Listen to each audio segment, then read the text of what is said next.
일상에 찾아오시는 하나님을 만나는 법. 창세기 18장 1절에서 15절 말씀.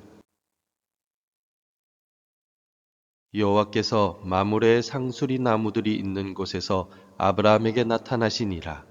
날이 뜨거울 때에 그가 장막문에 앉아 있다가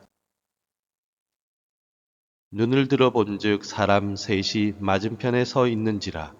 그가 그들을 보자 곧 장막문에서 달려나가 영접하며 몸을 땅에 굽혀 이르되 내 주여 내가 주께 은혜를 입어 싸우면 원하건대 종을 떠나 지나가지 마시옵고 물을 조금 가져오게 하사 당신들의 발을 씻으시고 나무 아래에서 쉬소서. 내가 떡을 조금 가져오리니 당신들의 마음을 상쾌하게 하신 후에 지나가소서. 당신들이 종에게 오셨음이니이다. 그들이 이르되 내 말대로 그리하라.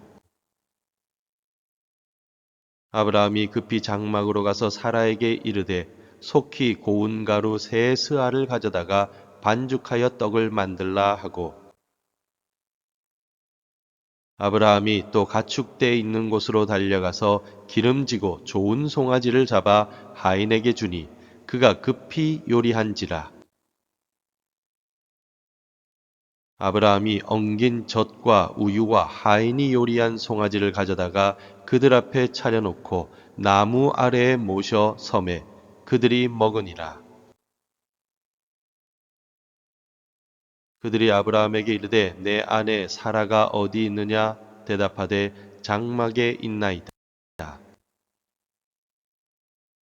그가 이르시되 내년 이맘때 내가 반드시 내게로 돌아오리니 내 아내 사라에게 아들이 있으리라 하시니 사라가 그 뒤 장막문에서 들었더라.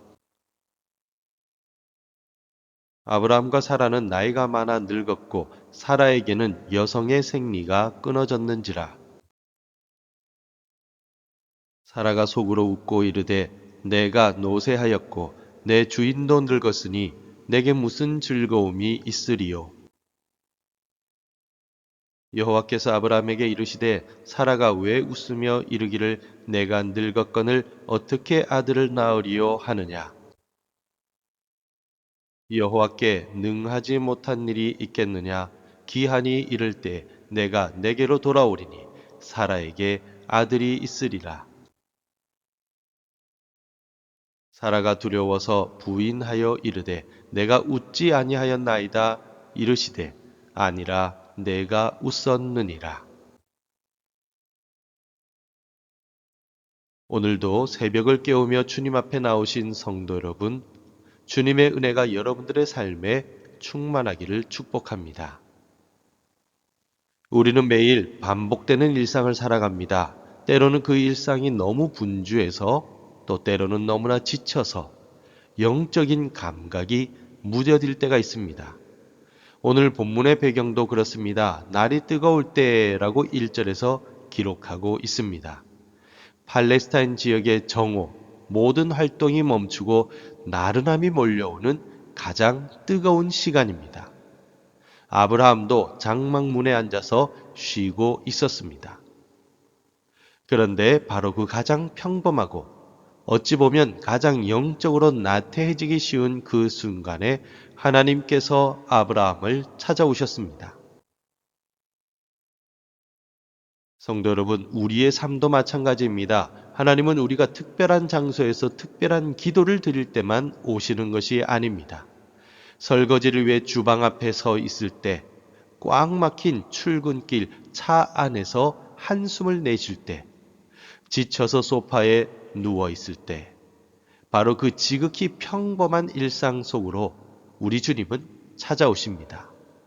오늘 말씀을 통해 부지 중에 일상 속에 찾아오시는 주님을 어떻게 영접해야 할지 함께 나누고자 합니다.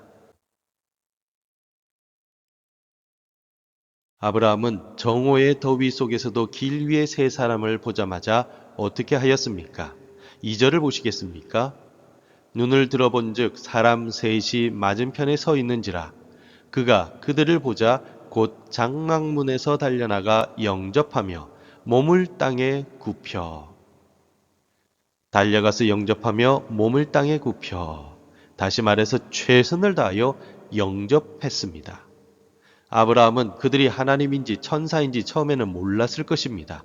그저 도움이 필요한 지나가는 나그네로 보았을 뿐입니다. 그러나 아브라함의 영성은 부지 중에 일어난 만남을 최고의 섬김으로 바꾸어 놓았습니다. 아브라함은 고운 가루 세 스아를 반죽하도록 사라에게 말하고 기름지고 좋은 송아지를 잡아 급히 요리했습니다. 99세의 노인이 직접 발을 씻기고 나무 아래에서 시중을 들고 있습니다. 이 같은 모습은 단순한 예절로 볼 것이 아닙니다. 일상 속에서 언제든지 주님을 맞이할 준비가 되어 있는 깨어있는 영성이라고 말할 수가 있습니다. 우리 예수님께서도 지극히 작은 자 하나에게 한 것이 곧 내게 한 것이다 라고 말씀하신 바가 있습니다. 아브라함이 대접한 나그네는 하나님이셨습니다.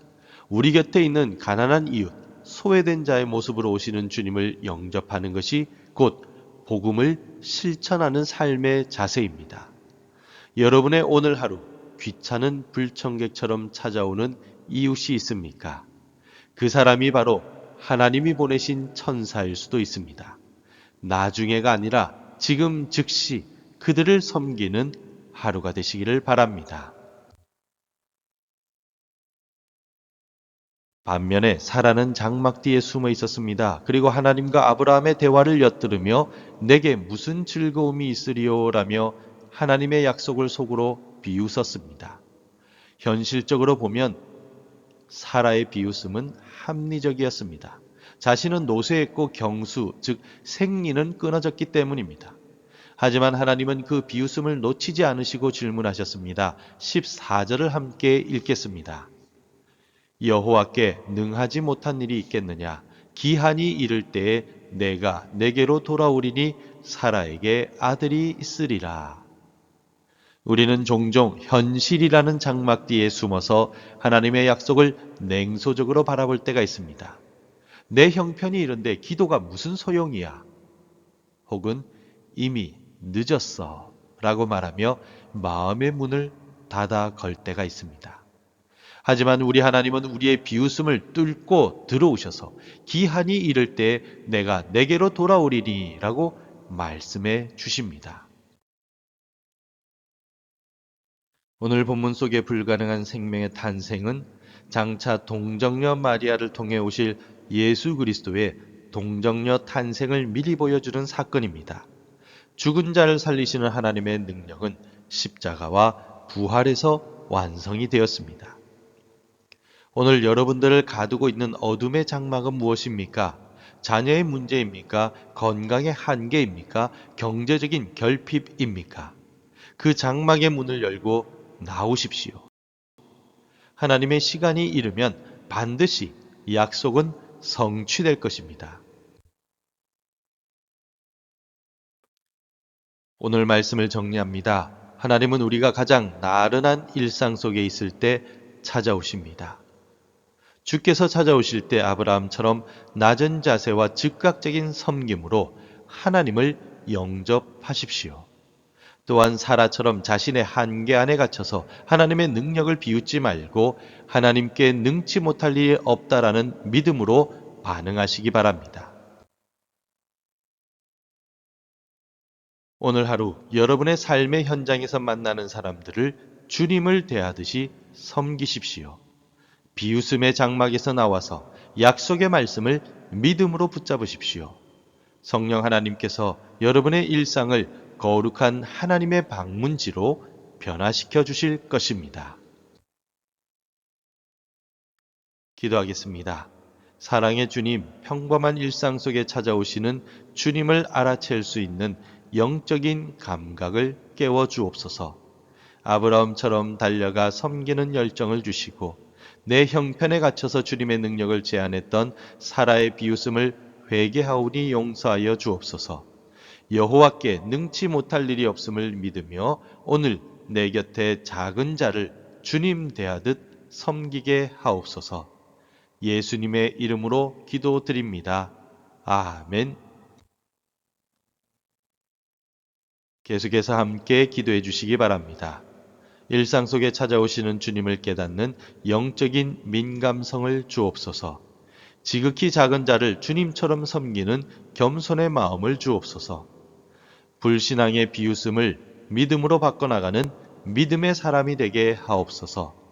하나님의 말씀으로 하루를 시작하는 은혜를 주옵소서. 오늘도 말씀대로 살아가며 열매 맺는 하루가 되시기를 축복합니다.